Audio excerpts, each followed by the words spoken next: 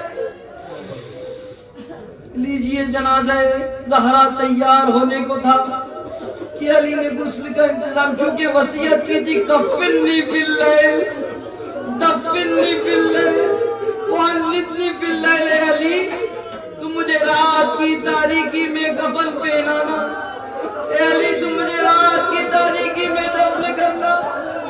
کتنی مظلوم ہے حضرت زہرا۔ رات کی تاریکی میں علی نے غسل دینا شروع کیا۔ بس آخری روایت ہے، سمجھ لیجئے گا، اس کے بعد گریا کریے گا۔ جب بستر پر جائیں گے اور سوئیں گے نا تو یہ جو روایت میں عرض کر رہا ہوں نا اسے محسوس کر لینا اور پھر گریا کرنا، حق کے گریا ادا ہو جائے گا۔ روایتوں میں ملتا ہے وہ علی جس نے خیبر کو فتح کیا، وہ علی جس نے احد کو فتح کیا، وہ علی جس نے خندق کو فتح کیا، جس کی طاقت اتنی تھی کہ 2 انگلی سے درے خیبر کو اپنے ہاتھوں پر لے لیا، وہ علی جب سیدہ کو غسل دینا شروع کرتا ہے اور ایک ایسے مقام پر پہنچتا ہے کہ اب فاتح خیبر علی سے برداشت نہ ہوا، ایک ایسی چیخ ماری کہ یہ چیخ فضا کے کانوں میں پہنچنا تھی۔ فضا دوڑی دوڑی آئی، کہا آقا کیا بات ہے؟ کہا فضا تمہارے شہزادے نے مجھ سے بہت کچھ چھپایا، شہزادی کے بازو پہ تازیانے کا نشان، شہزادی کے پہلو شکستہ۔ لیجئے عزاداروں غسل دیا گیا، میں مختصر کر رہا ہوں، انشاءاللہ آگے کی مجلس میں بیان کروں گا۔ لیجئے شہزادی کو غسل دیا گیا، کفن پہنایا گیا۔ بڑی آسانی سے سن لیا نا آپ نے، شہزادی کا شکستہ پہلو تھا۔ چھٹے امام کے زمانے کا واقعہ، ایک عورت کو زندان میں لے جایا جا رہا تھا، ظلم کیا جا رہا تھا، وہ عورت سواری سے گر گئی، زندان میں چلی گئی۔ امام نے اس کے لیے مصلی پر دعا کی، کیونکہ امام کی چاہنے والی تھی، دعا کی، وہ چھٹ کر واپس آ گئی، لیکن وہ مسلسل گریا کرتی تھی، مسلسل گریا کرتی تھی، مسلسل گریا کرتی تھی۔ کسی نے کہا مولا یہ اس کا گریا رکتا ہی نہیں۔ مولا نے اس کی خدمت میں عرض کیا کہ اے خاتون تو مسلسل کیوں گریا کرتی ہے، کب تک یہ گریا کرے گی اور کیوں گریا کرے، مجھے بتا سکتی ہے؟ تو یہ خاتون نے جو جملہ کہا محسوس کر لینا، جتنا گریا کر سکے کر لینا۔ یہ خاتون کہتی ہے ہاتھوں کو جوڑا، کہا مولا جب میں اپنے گھوڑے سے نیچے آئی تو میری پسلی کا ایک حصہ ٹوٹ گیا تھا، میں یہ سوچ رہی سیدہ کی پوری پسلی سیدہ۔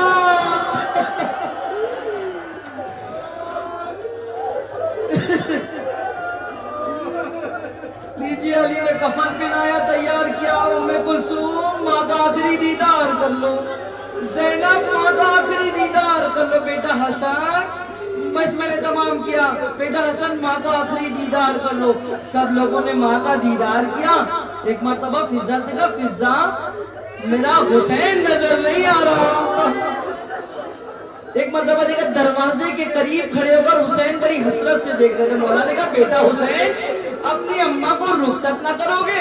کہا بابا آپ کو تو پتا ہے جب تک اماں مجھے نہیں بلاتی تھی میں نہیں آتا۔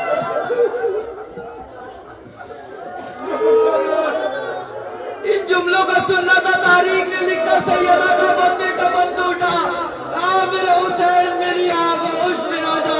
حسین دوڑے دوڑے گئے، اماں کے گلے سے لپٹے۔ سیدہ نے کان میں کچھ کہا ہوگا مجھے نہیں پتا، لیکن ایک بات ضرور کہی ہوگی، اے حسین گھبرانا نہیں، یہ ماں تیرا ساتھ نہ چھوڑے گی، یہ ماں تیرے ساتھ کربلا۔